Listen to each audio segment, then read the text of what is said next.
All right, everybody. Hello, good morning, and good afternoon to everybody else who's on the East Coast. Thank you again for joining us for our panel. We're going to go ahead and give everybody a couple minutes just to sign in here. Again, thank you all for joining us, and we will get started in just a couple minutes.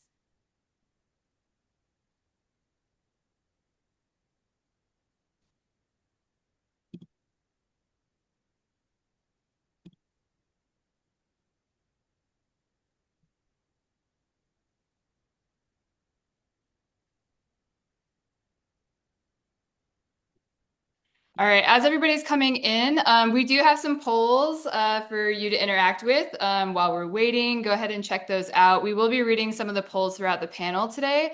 So go ahead and check those out, and we'll be reading those very soon. So professional, Lisa and Abby. Polls, everything. Got it all going. Thank you. Hey, Jared, good morning. Thank you so much for joining us.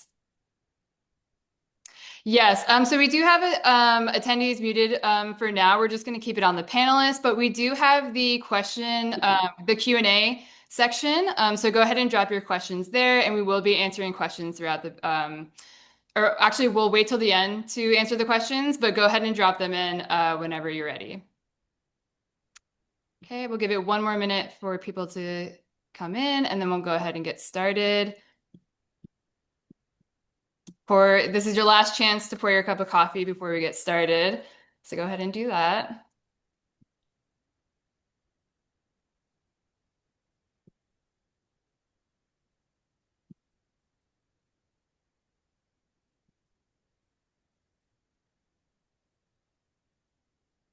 All right, folks, let's go ahead and get started. So again, good morning, good afternoon to everybody on the East Coast. Thank you so much for joining us for the AI at Crossroads Creativity, Compliance, and Business Affairs. If that's what you were looking for, you've made it to the right place. My name is Lisa Doherty, and I'm a business affairs manager at my 9 to 5, but today I'll be your producer. Before we get started, just a couple of quick notes. Again, this session will be recorded, and we will be sending out a recording link in the next couple of days, so keep an eye out for that. Again, we will have polls. Go ahead and check those out and fill them out whenever you would like to do so. We will be reading some of the answers throughout the session to get a better idea of how you all are feeling about AI.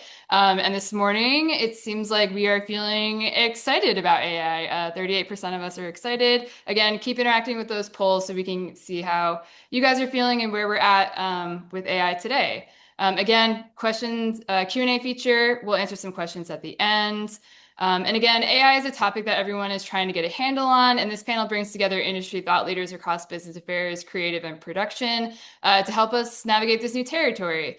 With that, I'm so excited to introduce our host, Abby Press. Abby and I met over a decade ago at our first advertising job in business affairs.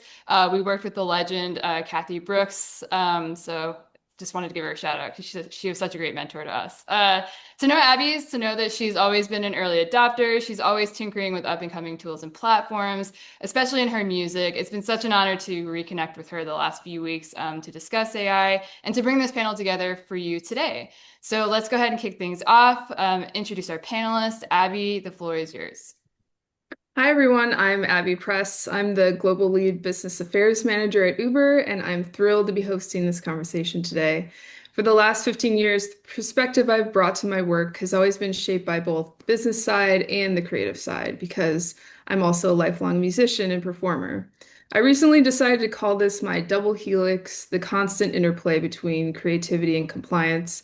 For years, this duality has been a useful lens, but in the age of AI, I've realized it's no longer just useful, it's essential. Because in this new landscape, decision making requires imagination. Creativity demands ethical responsibility, and neither works without the other. They're two strands of the same thread, and AI is pushing them to their absolute limit. AI has created an inflection point for all of us. The pressure to move fast has never been greater, but so is the need to build trust. In just 6 months, we've all watched AI reshape how we brainstorm, how we produce, even how we perform creative work. And it's breathtaking, but what hasn't kept pace are the rules, the rights, and the roles. We're not just adopting new tools, we're being asked to imagine the very frameworks that govern creativity itself.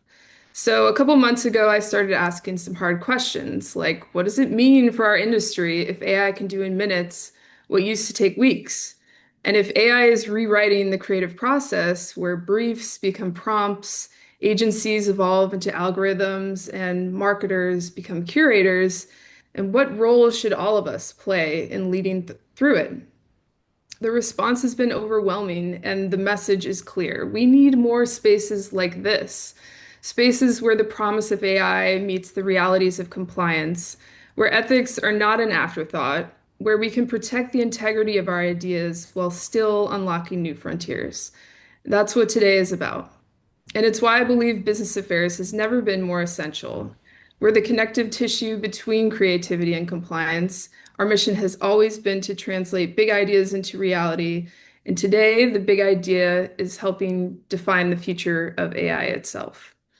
That is where the future will be negotiated. And I'm grateful to all of you for being part of this discussion. So, before we dive into questions, let's start off with some quick intros. Dustin, do you want to kick us off? Sure. Hi, everybody. My name is Dustin, and I'm the president at Tool. I'm based in Los Angeles. We have offices in Belgium and France as well. Just a little history. We started as a traditional commercial production company. So we have worked with many agencies, many brands over our 30 years of existence. And in 2009, we kind of had an inflection point when I came on board, which my background is more in digital and technology and digital creative. And we founded at the time, we called it our digital arm, which now has evolved into experience. And really, what we wanted to do was kind of be at the intersection of content creation for advertising and branding with technology. And we've done that ever since. And starting in 2016, we started to integrate AI. At the time, it was more predictive AI. There was no Gen AI. We were doing things with Toyota and New Balance and brands like that. In fact, I think we integrated Abby, even Uber into a project with the Grammys that was using like computer vision and things like that back in 2018 or something. And then when generative AI came out in the summer of 2022, this was like a huge opportunity for us. It was like the holy grail of like, yes, like content creation and technology and storytelling and all these things are coming together. So anyway, we've been very excited and been very experimental and at the forefront of trying all this. Um, and so our company has been, we have directors on our roster, we have internal creatives and we have developers. So we're also at this interesting intersection of you've got directors who are used to shooting, live action content in a certain way. Some of them are not comfortable with AI. Some of them are very excited. So anyway, I'm excited to talk about it and glad you all, put this together. And obviously I've got a lot of interesting stories to share of how we've navigated that over the years with different clients. Thanks.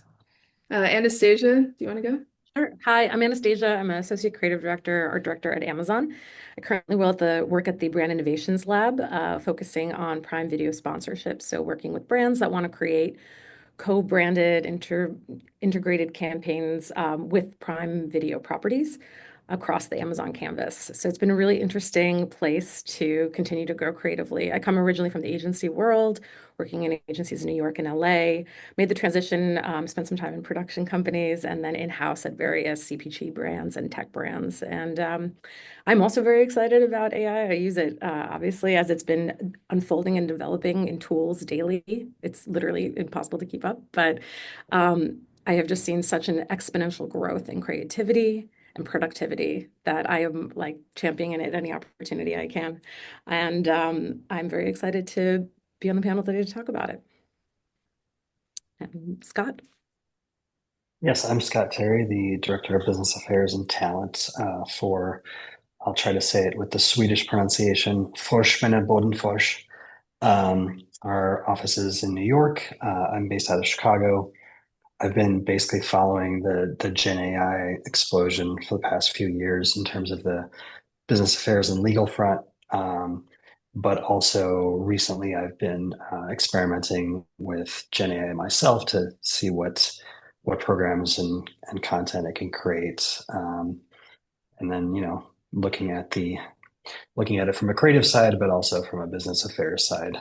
So I'm excited. Thanks everyone for coming. Amazing. I love all of the backgrounds that you guys are bringing to this. I think this is going to be a great conversation. So I'm going to start off with question number one. According to a 2025 report, half of advertisers are already using Gen AI to build video ads. How are you and your teams currently leveraging AI to scale creative production or streamline workflows? What tools specifically are you using? Because I'd love to share some resources with everybody. I mean, I can kick it off because we do a lot of video production, using AI. Um, I would say, well, that's a big question. There's a lot of models that we use. Here's the thing: is that there's open source models and there's closed source models, and there's also the idea of, are you generating 100% AI videos, or is it a hybrid AI video production, meaning you're shooting live action or you're using CG and then combining it with AI generated content, and all of that is happening. And as far as the tools that we're using, I would say that Google Veo is probably the video generation tool that we use the most, and but we use Runway Gen 4. We use Kling. Sure a lot of you people in the BA world have heard of Mary, which has recently come out from Moon Valley and Asteria. Mary's big claim to fame is that they are looking to be a video generation model specifically for professional filmmakers, and it's all based on clean data. So I think the issue that all of us have is, what is VO trained on? Mary is saying we have trained on clean data, and that is 100% what we are. So you don't have any concerns about some of the ownership and copyright issues and things like that. And then also One is the other video generation tool that we use a lot of, which is an open source. So some of what I just mentioned are open source. Some of them are a combination of closed source, and that's kind of what these are. Now, there's different intricacies and pros and cons to each one, but I'm just sharing that's high level, some of the video generation. Then there's other things that we use for like image upscaling to get it to the level of quality or visual resolution. You might use Topaz or Magnifique. Then we're using voice generation like 11 Labs and Flawless and things like that. And I guess just we'll get into it later, but the thing I would just say is, what I have found what can get a little complicated from a BA standpoint is the terms and conditions for each of these different platforms is different. And that is something that we're starting to see. We're getting a lot more extensive conversations with the legal teams and the production teams at our clients on that kind of thing. What is really allowed and what isn't, and that gets into, is it open source or is there an enterprise level? So anyway, I'll stop there for a moment, but and open it up to everybody else. Yeah, I'll jump in. I think it's really interesting because from my perspective, I'm really using AI as a creative amplifier rather than automation. For my position in terms of prototyping, concepting, helping to develop ideas. But I'm still not really of the mind of using AI in final work. And I totally respect Dustin's position in terms of like what you guys are, and that the tool is out there.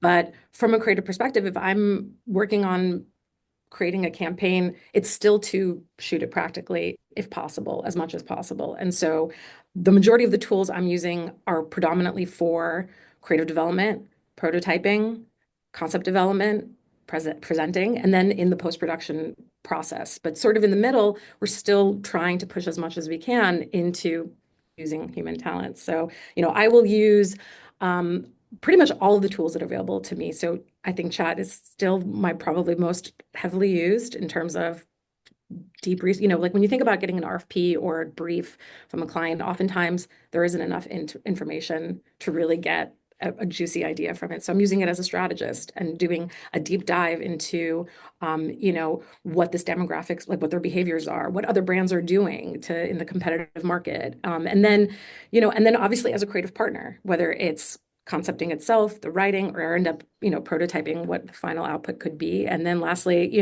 I often use it as a junior team. I need variations, I need copy lines, I need resizing. And so I'm using all of the different tools. So like I said, Chat, Gemini, Midjourney, and I think the Adobe integrations are now like basically second nature. I don't even know how we did comping before that. Like, honestly, it's insane. So, and even like a couple weeks ago, the new harmonized tool that Photoshop launched, I mean, it's out of this world where, the amount of time and effort that is now expedited in my creative output. But again, for me, it is much more predominantly in the creative development and prototyping phase rather than actually going to make something final, which I'm still, there's a time and place for it. And I think I'll get into that later, but it's really more in terms of like creative development.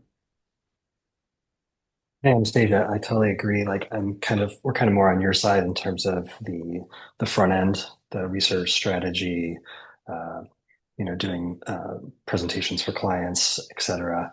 Um, but things change quickly. But it also depends on what the clients are comfortable with. Some are more into Gen AI than others. Some aren't. So it's all just going to depend on like case by case as we go. And then, of course, balancing the risks, like Dustin was saying, in terms of, Adobe, Getty, Shutterstock, all, train on their own data. So they have a lot more indemnifications and protections, but also the quality of the output I don't think is as great as some of the others, also because they're only training on their own material. So it's going to be interesting to see where it all shakes out. Yeah, I think that's really interesting, what you said, Anastasia, like using it as a collaborator. And I think that's such an important part of the conversation because right now in the US, things that are purely AI generated aren't protected by copyright. And it's a really gray area. But basically there has to be some level of human involvement in the creation to make it copyrightable. And I think that's just another kind of doubling back to how humanity needs to still play a part. And then what Dustin, you said about all of the tools, like there's so many different tools popping up every single week. And I think that what I've seen is there's a big conversation about like where is our data going and is there a longevity to this tool? We can't chase after every single tool that comes out, but how do we continue to play like internally with our creatives to make sure that we're getting the front line, new products that are coming out. And it's interesting working at an enterprise that, we have the enterprise version of Gemini or ChatGPT. And then, there's these other platforms that are coming out that offer indemnification, the protection, if something is generated that isn't licensed, then they'll protect you. But like Free Pick, they'll offer all of the different tools that you could imagine, and then you just use it through their platform and toggle things off and on and give credits to other people. So there's all these different tools coming out, and it's definitely interesting to see the landscape evolve and just everyone trying to chase after it. Yeah, I mean, listen, I think the big thing that I've just seen over the years is that unfortunately, marketing budgets are staying the same or in many cases getting smaller. Production costs are rising, and we're all in the creative business. And I think we want to make amazing creative that delivers on business results, obviously, for our clients. And this is me subjectively. I feel like creativity hasn't been great over the past few years. I can't think of too many things that are like the standout like campaigns that have come out. You're like, oh my gosh, this was amazing. And I feel like it's because we're so stuck in the muck of like versioning and figuring out things for budgets and all this. And this is why Tool has been a big proponent of Gen AI is a way for us to deliver alternative creative solutions. And I look at it as to be able to deliver better creative, bigger scale productions, things that are at a higher production value than we could have done a year ago, 2 years ago. And that's where we're starting to see both our directors internally are starting to go, oh my gosh, you're telling me now, instead of me having to go shoot, we'll go shoot real talent. I think all of us that is the sticking point. Like if we can, that's the preference. Go shoot real talent. But if now I can go shoot my talent in this one room, like the one I'm in, and now I can use AI to completely change out the room so that it looks like I'm in a completely different room and even change out the clothing that I'm wearing. That is a huge, huge benefit that is going to allow us to scale the creative in a way that we couldn't have before and would have been way more expensive.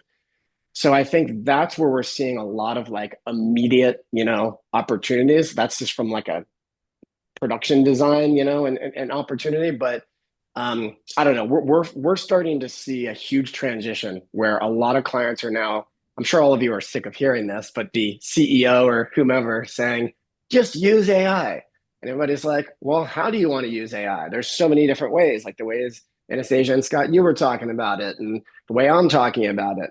But I'm starting to see a lot of yeah, a decent amount are pushing us to say, hey, go talk to the guys at Tool or somewhere else because we want to start leveraging AI. Some cases just in small tests of like just have it change out the clothing, on someone or change out the background. And in some cases, people are going, hey, we're going to go all out and we're doing 100%, AI video. So anyway, I'm just sharing that I've seen a huge transition in the past, I would say, probably 4 months, of just a far heavier push to start using it and using it in a way that you're either going to get more production value or it's going to elevate your creative into a way that you can either scale it or personalize it, et cetera. Yeah, and just to counter that, just because I totally agree, and I think there's a deep, deep interest also from a creative perspective. Like, where can we go with this? Like, I mean, what you're describing is like every creative's dream, where like you can give me my idea plus for a lower budget. Like, of course. I think for me, on my perspective, is that there's still a gap to some degree on what we lose in terms of reality and realism, and it's approaching. It's a curve that's approaching a place where. The common user won't know the difference, right? But there is this like subtle touch of humanity that I think at this point there's still a tension where I'm like, can we tell that this isn't real versus not? And I think as the gap gets smaller and smaller, then the adoption is going to become wider and wider because the common user won't know the difference. But at the same time, it's like there's still too wide of a gap in a lot of places where I would be hesitant to go that route.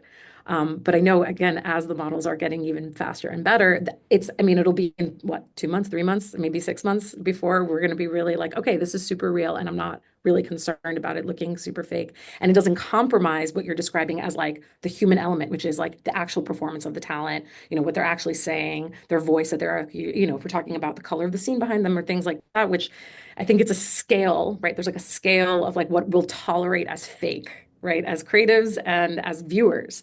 And that scale is getting like, it's like,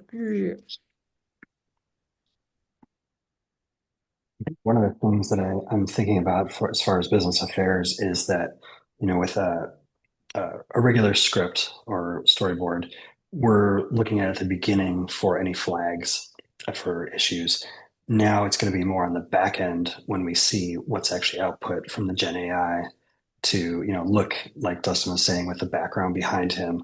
Are there, branded things in the background or, just kind of looking more on the back end versus the front end, and then hopefully being able to make tweaks with the Gen AI. I'm also seeing I guess it's some glimmer of optimism in terms of the legal side, because every lawsuit I'm seeing is individuals or companies suing the actual Gen AI companies, and no one is going after clients or agencies. The only one I've seen was recently where a lawmaker went after the agency and client because it was an actual deep fake. But that's the only one I've seen so far. So um, that's good news on this front. Yeah, that makes me feel a little bit better. Exactly. Yeah, Yeah, but go go ahead. go ahead, Abby. I was just gonna say, I like what you said, Dustin, about like the creative is kind of suffering a little bit because we're always so constrained to our budgets and like all the different versioning and I work at a global brand, so I was thinking that kind of leads pretty well into like our next question where it's like sharing creative or the concrete AI use cases and how you measure their impact on efficiency, quality, or outcomes. So for me at Uber, one of our recent grocery delivery campaigns, we used AI generated imagery to supplement the product photography, like the food on a white background. And that let us maintain consistency across all of these markets without adding additional production days. Like originally, we had even considered flying around the globe to get all of the different types of food and packaging. But the result was awesome because our creative and production teams could focus on the important shots with real photography and talent, while those product images, they're like skews on that background. They were generated with AI, and that freed up everybody's time for what really matters, which is the storytelling.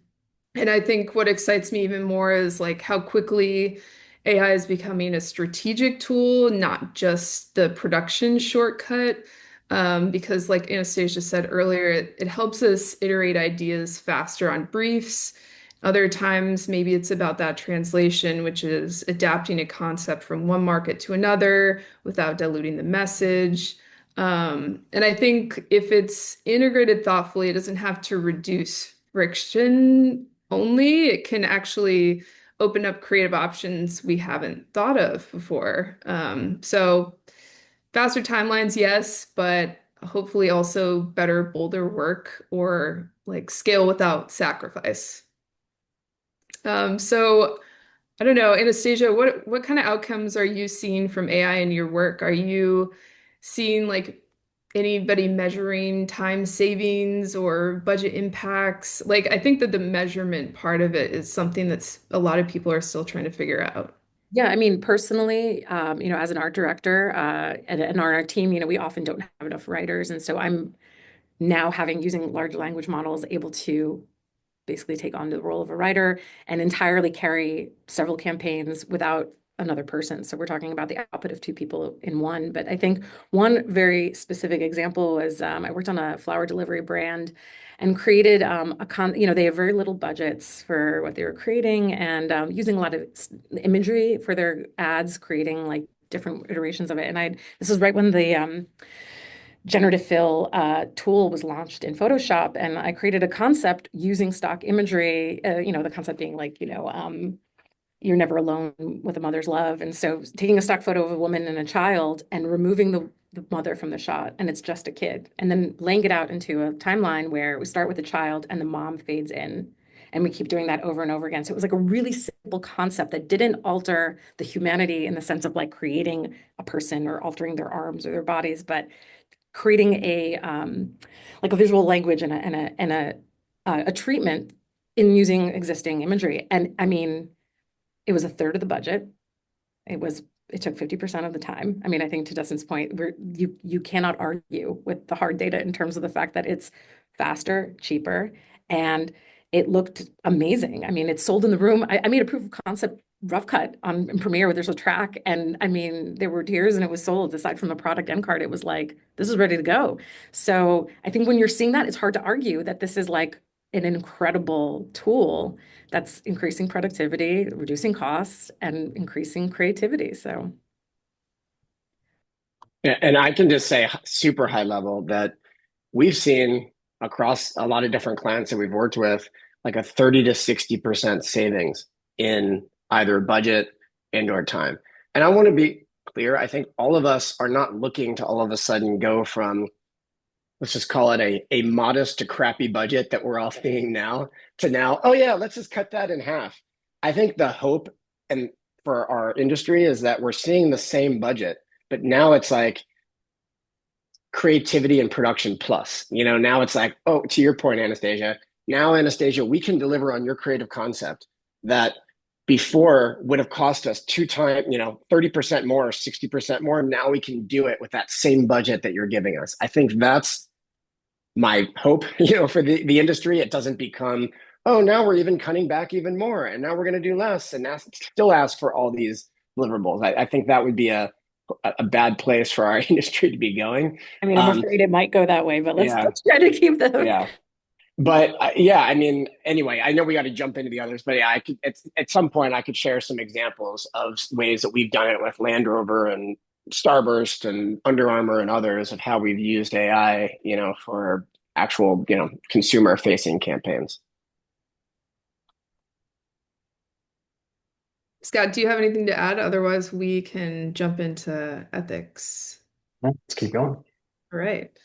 It looks like we had a poll question. Lisa, do you want me to share the outcome? Where's this? I can go ahead and share. Love where this conversation is going and love that our panelists are sharing all the tools, all the AI tools that they're experimenting with. It looks like 56% of you are just getting started in exploring AI tools. It could be fun to share what tools you're using in the chat. We want to use this platform as an educational platform and a resource for everybody to kind of share what they're working with. Again, the panelists have done a great job of sharing their tools. Just curious what everybody else might be using in their day-to-day. And then before we get into ethics, we have our last poll, and we love for everybody to engage with it. What's your biggest concern with AI adoption? So I'll give it back to Abby to lead us into our ethics segment of the panel. Awesome. So the question is, AI tools allow us to cut budgets and save time, which we were just talking about. But it also raises serious concerns from environmental impact to creative integrity. And in our field, specifically the business affairs side, is talent rights, IP concerns. With AI generating voices, faces, and likenesses, what does protecting human talent mean now? And what should it mean next? I think we've already seen real world cases like fake Drake, deep fake ads, even maybe Scarlett Johansson's voice being cloned without her consent. And the truth is, contracts haven't caught up. So, what does that mean if we're going to try and protect talent? Um, I'll just start. I say, like at Uber, I've been working really closely with my legal team to try and identify how we can update our contracts. And we've identified basically four pillars. The first is transparency. We need to clearly state how a likeness should be or will be used with AI. There's some new laws in California and New York that are kind of getting away with that whole all media in perpetuity language. And it's in the spirit of this new AI technology that's coming forward.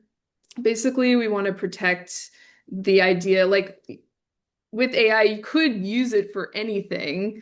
And if the talent is signing up for one thing and they don't expect it to be used a different way, then that's not really acceptable anymore. So transparency is huge, consent, getting specific written permission for each use, and that would be written in your contract and with a signature. Compensation, talent should be fairly paid when their likeness is reproduced for AI. And, we've seen this with SAG-AFTRA, the union rules, but a lot of times, people are doing non-union work. And I think that everyone should think about updating that language to make sure that, humanity is still a part of our process. And then the last one is control. I think a lot of times you're probably going to see celebrities want that in their contracts, that they control what AI outputs, kind of in that same line of approvals. But that's definitely going to be a piece of it. So, I mean, as a creator and somebody who's negotiated with talent, I understand both sides of this push and pull. You're beholden to a budget, but then on the other side, you're like, I really hope they value me and what I've created. So we want to protect the people and not just the product. But Scott, I'd love to hear from you about what you've been working on in business affairs and what you're seeing with the talent world right now.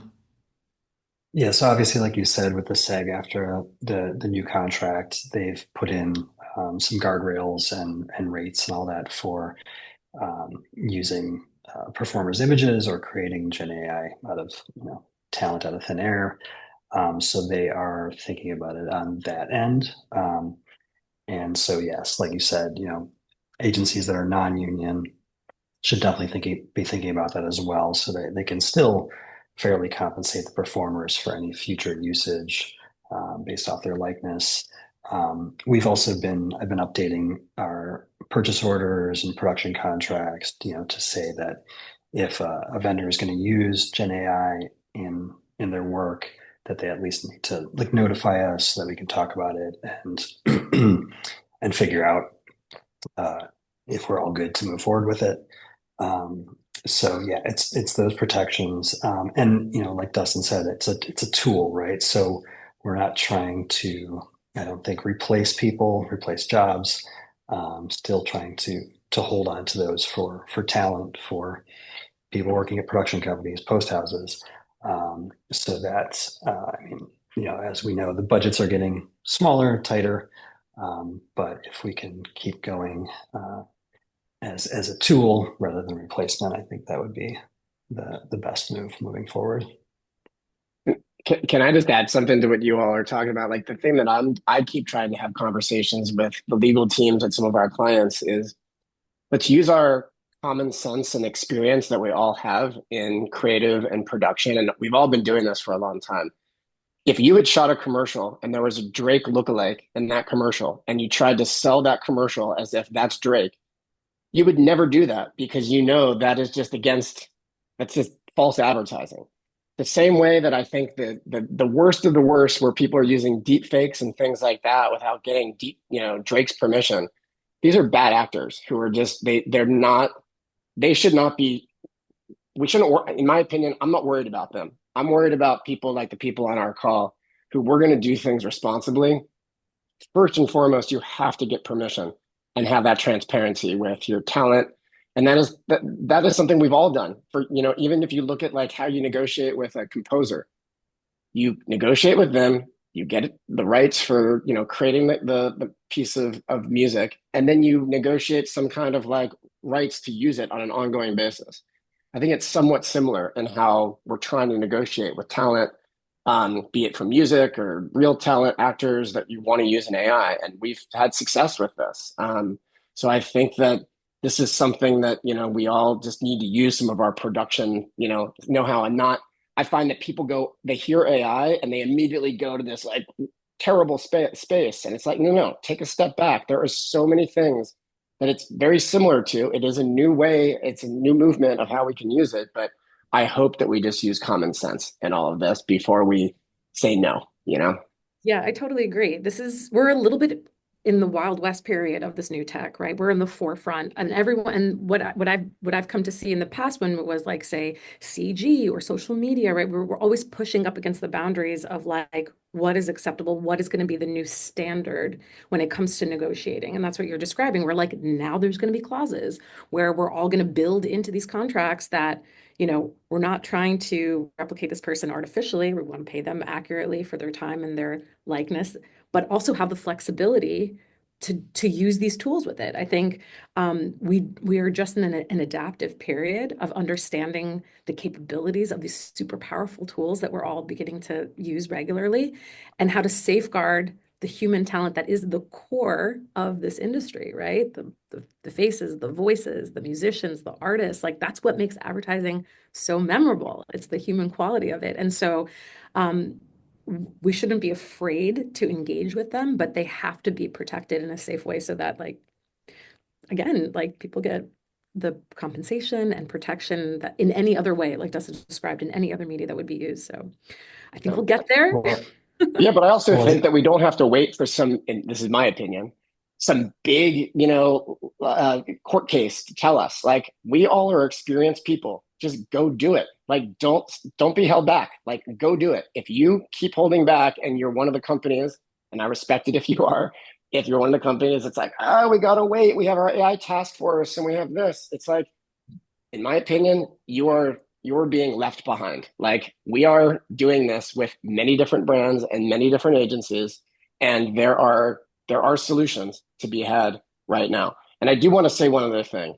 I'm not going to BS everybody and be like, oh yeah, there's no loss of jobs. There is a difference in our approach, meaning we can do so much more with a smaller team.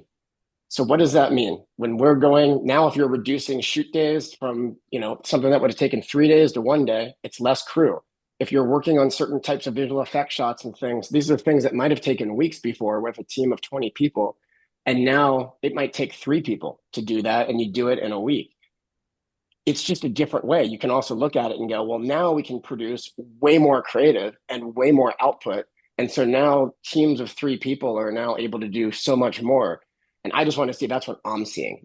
I'm seeing that we're like, it's just smaller teams. Now, how that impacts the industry from a job perspective, I don't know. It just means that smaller teams can do so much more. And I think I look at it as exciting. And Dustin, to your point, in terms of moving forward without knowing all of the lawsuits, settlements, and everything. Yeah. Yeah, I mean, when it comes to new tech, the legal is always 10 steps behind. I mean, we look at our lawmakers, and they were talking about social media, and many of them didn't even understand social media. So for them to wrap their heads around Gen AI, I mean, we're literally New York and or New York and California have laws, but it's going to be piecemeal, like state by state by state. So it's not like the EU, where the EU actually just came out with like a comprehensive law. So it's going to take years for legal to actually catch up, especially in the US. Yeah, and I'm really glad you said that, Dustin, because I don't want anyone to feel like we're like overly optimistic either. I think there's like realities to what's happening, and job loss is part of that. But my hope is that it's people will be put into new avenues and new opportunities will open up. And like you said, Dustin, with smaller teams, more is possible. Um, I think like a lot of this, why we wanted to bring all these different types of voices on this call was because I think a big piece of what business affairs has become is hopefully a change agent of like bringing possibility to what's creative. I think that's like the best of business affairs. When I started, I do remember there being a sort of feeling of like, oh, well, that's where like ideas go to die. Like, like to put it real bluntly, like it was like the Department of No. But I think that over time I have seen the shift. Like we have to be strategic. We have to think like put our creative hats on and figure out how we can make this idea come to life. And I think early involvement changes everything. If we're looped in from the start, we can help design the systems that support creativity and create like the creative safety and freedom, like having our own little sandbox for our creatives to play in. And yeah, so I think it's really important that all of us keep a dialogue, whatever company that we're working with, to like between all the departments to make sure that we're all like feeling good about it. Because like you said, Scott, like the law is always going to be 10 steps behind. We're in a patchwork country where there's going to be laws in every different state. So it is a confusing time. And But Abby and Scott, I will say that like you're our friends, in both in the creative community and the production community. Like we can't do anything without all of you, like you said, being strategic partners with us. In fact, our biggest successes have been when the production or creative departments at our clients have brought us in on conversations directly with their BA and legal teams up front to talk about like, hey, let's make sure we're on the same page and let's talk practically about how this stuff can be used. And I think the best legal departments we've worked with have actually they've understood, they've asked the right questions, and then they go, you know what, we can make this work, and that's where it's been, to your point, Abby, like a strategic partner. And now we're delivering on the creative and business and legal, outcomes that everybody's looking for at these clients, and that's been huge. And Abby, to your point, I mean, yes, business affairs years ago had the reputation of being the Department of No, but I think we've definitely evolved, and it's like, okay, telling the creatives, it's a great idea. Not sure if we can do it that way, but what if we did it this way? And I did that within the last year with one of my creatives, and he said, "That's great. I love it. That works." So it's making sure we can still have the best creative moving forward, but also managing the risks at the same time. yeah, and I think with AI, it's like it's evolving all of our roles, right? And I think for me, it's like I'm moving from managing risk to designing for the possibility. And I think compliance can be creative. It's kind of a dull word, but we can turn like the guardrails into launch pads for the ideas. And I think, um, you know, we're the connective tissue, like I said, and we don't want to just enforce rules. We want to turn the rules into fuel so that the ideas can happen.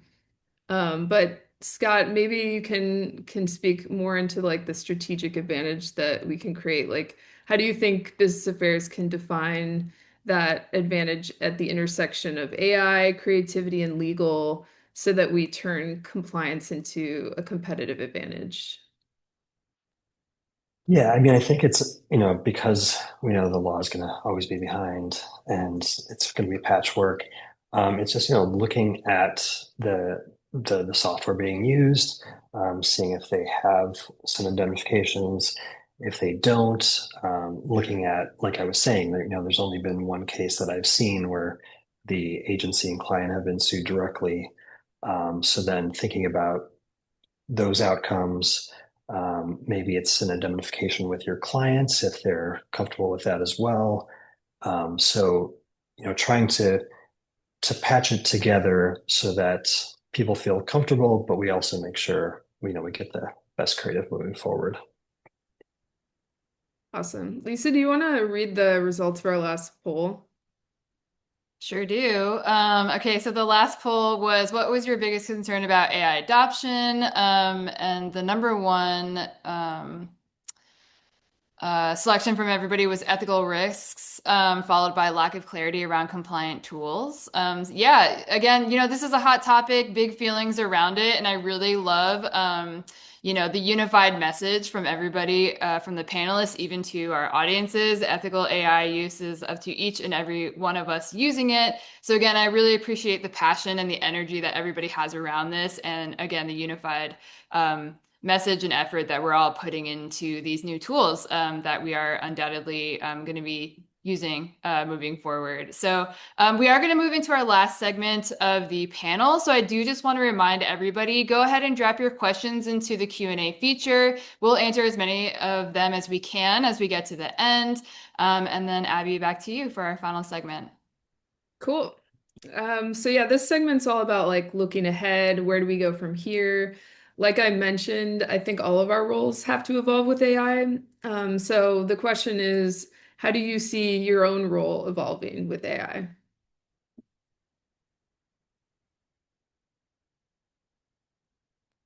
I can Anybody? start off. I think, I see the role of from the creative perspective evolving, from going to doing all the things yourself. So now we're writing, designer, refining, to really focusing on what is like worth doing. So it's like less about cranking out the work and more about the curation and making calls and stepping up the bar for what feels like original and human, and not just using this tool to just like continually spit out ideas. And I think, again, as I see AI as an amplifier to this whole process, it can speed up everything we do, but our responsibility is to guide it to where we want to use it and to keep the integrity of the work intact. So in a way, the role is like evolving from the creative output to really like creative stewardship is kind of how I'm seeing it, and making sure that ideas aren't just made faster, but they still stay really meaningful. And I think, as creatives, we do that whether the ideas come from ChatGPT or my own brain, right? I have to find those really human truths within it. And I think it's really this balance of dilution that we're seeing, right? Like if we're all relying on a machine to give me a human result, it does become diluted and becomes less and less human. And so my job is to continually find and push it and refine it and elevate it and dig it out, and not just become complacent on it and rely on it where it's just about volume or checking off boxes because it's really just using it to continue to push the creative forward. And so I'm excited about growing myself as a creative along with this tool. I think it's already even I think the last 6 months have really expanded it to such a way. So it's been really exciting. Yeah, I mean, obviously in business affairs and talent, we still need to think about, the making sure we have the talent rights to replicate into Gen AI, that we've got our purchase orders and production contracts sorted, So still thinking about it from that end, but also I've been recently training myself on a lot of the Gen AI software, learning how to write prompts, refining. Dustin, I do like Google VO3. That's probably one of my favorite right now for video. So I want to also not just be a BA talent person, but also someone who can actually use Gen AI to create the content if need be. And I would just add to all this, like my role has changed so much in that like we're getting involved obviously in coming up with creative production solutions. We're being advisors to creative teams at brands and agencies on how do you script and actually think about concepts with AI in mind. Um, we're working with legal teams, we're working to help serve as inspiration, to creative teams and production teams on how can you use AI. So it's a fun spot to be. It's a lot of work right now, to try to like get all of this communicated and sold in and get everybody thinking in the ways that we want to in order to be able to leverage AI in the way we are hoping they will. But I will say that I think we're seeing it evolve is that we're going to continue to use AI for campaign creative production. And to me, that's just a new way of doing campaign creative. The same way that when CG came out or when, other things came out, you used it. I think the other area, though, at least for Tool, that we're seeing as a big new different type of opportunity is what we're calling like AI content system design, meaning like we're actually creating like custom pipelines using AI to solve marketing content use cases. So photography, product photography, tabletop photography, creating certain types of social media content. You're now training AI on a specific style or product of your brand. And then you're using AI to then generate that. And this is more of the lower funnel content. And that's where we're seeing that a lot of clients are looking to Tool as like a software consultant, in many software and I should say production consultant. This is a new thing. This is not something that we did years ago, but it's an opportunity that we've seen over time. And that's been a big area that we've been growing in as well as doing all of the campaign, content production. And to Dustin's point, I just want to double down on that. The idea, back when CG first came on I was shooting cars at the time, and it was this like tech panic that we're never going to shoot cars again. Everything's going to be CG. And there was like this, or like when the Red camera came out, they were like, oh my God, now we're going to take stills from video and we're never going to need a photographer on the set. And the reality is that those technologies have carved a space within certain use cases, just like AI will as well. Not every campaign is going to need AI. Not every campaign needs a CG component. However, with Dustin and all kinds of partners, we develop and realize where do we need that, or would be really helpful. It would be beneficial. So to us, it's about like carving a space out in this world where it's okay to use it. It has a place. It's not going to replace every single thing that we've ever created, and not be afraid of it, I think. Yeah, I think that curiosity is going to be a big thing. Like we all work in an industry where we're constantly trying to push things forward, push the creative forward, come up with an idea that nobody's come up with before. So AI feels like a perfect fit for that. Obviously, there's so many things that need to be thought out. And as we're, building the plane while we're flying it, we all know that phrase and it feels very relevant. So I love that Scott, as a business affairs manager, you're playing with these tools and getting comfortable with the tech. And every time that I do that, I also feel much more secure with like the idea, like what I have to navigate in my day to day when AI comes up. I feel like more knowledgeable about talking about it. And it is just fun, like at first I was pretty skeptical about AI, and over time as I use the tool, I've just turned into a huge optimist about it because it's changed my workflow, I do think that it's going to be interesting to see because now we have an answer engine, right? It's not just like Google search. It's like, what's your question? Like I've already had people on my team like asking ChatGPT like business affairs questions. And so I think a lot of it's going to be about like education and like consulting an AI like counterpart. I think there's just so many different ways that this can go. That's an interesting thing, Abby, about your teammates using like ChatGPT to ask business affairs questions, because I actually created a custom GPT in ChatGPT, uploaded a bunch of SAG documents, and then would ask it like a quick question, um, and then sometimes I would know that it was wrong, and so I would say like, "Are you sure?" And it would say, "Oh, I'm sorry. Here's the correct answer." But the thing is, a younger person who doesn't know the SAG contract isn't going to know that that answer is wrong. And so they're not going to question it, and they're just going to take it, and they're going to have false information. So we still need, obviously, the experience behind the questions, even.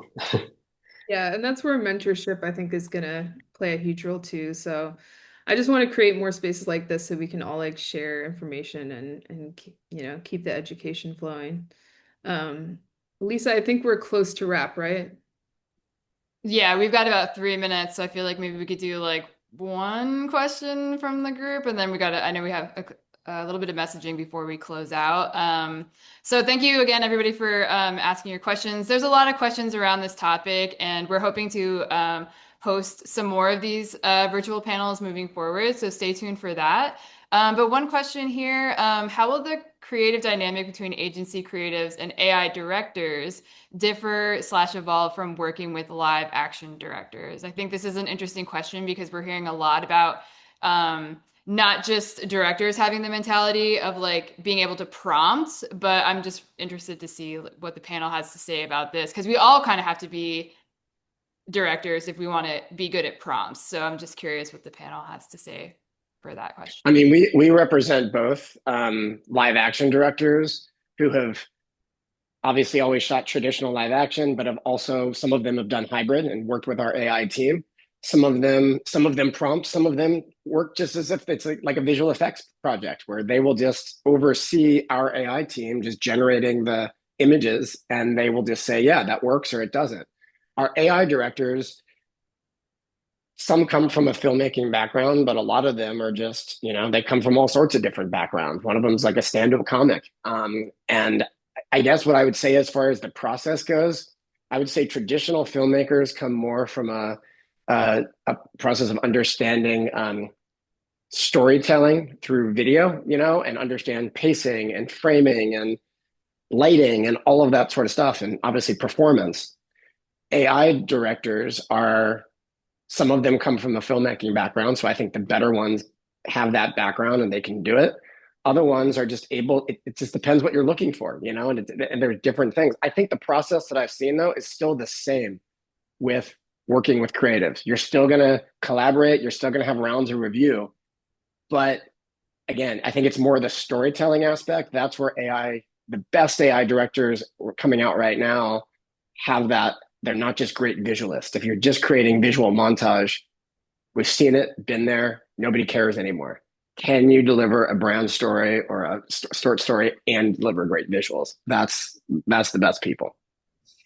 Yeah, and I would echo to that. So much of the prompting to these tools require a super technical visual background, right? I think the directors or even any creative person who can direct the visual look from the tool is going to get the best results. So I think directors who have, great DP backgrounds and really understand lighting and know how to talk to it can probably get a better result. I will say though, you have to learn how to, sort of how I'm framing it is like speak robot a little. You have to be able to talk to the bot to get the result that you want. And it's not just like talking to a person. I think ChatGPT does that really well where you can talk to it directly, but like Midjourney, you need to know how to like speak like a robot to get the output you want. So I think if directors have that like technical and interest and want to get into it, like they will get the better result out of it. And again, but it's also what all of us are also doing. So we're all exploring it in the same way. But not, as a director, I don't have necessarily all like the lensing and the framing. I can imagine it, but I would love to work with someone who has that to be able to pull it out of the machine. Well, and Anastasia too, I was realizing that, with all the prompting and things I'm doing and creating, there still needs to be a great creative idea behind that, because what I'm outputting might not be the best, because I'm just thinking of it as like testing it out. So you're still going to need the creative thinking behind it, regardless. Yeah, I mean, I don't think AI is going to replace like content is still king. The idea is still going to reign supreme. If you can pull it out of chat and then you can get it to look right, then that's going to make waves. But otherwise, it can fall really flat. Well, as we wrap up, I want to thank our incredible panelists for their insights, Lisa for producing and helping me create this space, and all of you for joining. What we heard today makes one thing absolutely clear. The future of AI in our industry isn't going to be just decided by technology, but by all of us. Everyone who registered will receive the recording through my newsletter, the Double Helix on Substack. So I hope you'll revisit the conversation and keep it going. This is hopefully just the beginning of where the future of AI will be negotiated. Thanks again, and we'll see you soon. Everybody. Thanks, everybody. Thank you. Thank you. Bye. Bye.